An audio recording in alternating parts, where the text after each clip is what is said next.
È la seconda volta che vengo in questa chiesa per un femminicidio, peraltro. Prima Iole Tassitani e oggi Vanessa Ballan.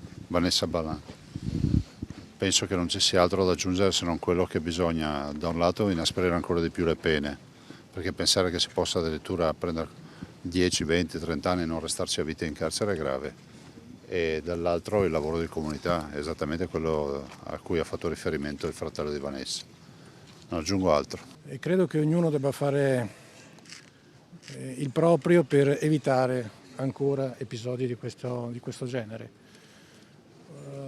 L'indignazione non basta, quello che abbiamo fatto anche di recente con il codice rosso è sicuramente utile, se ci sarà bisogno di fare ancora qualcosa noi ci saremo. E credo che sconti di pena, sconti nelle procedure non possano più esistere.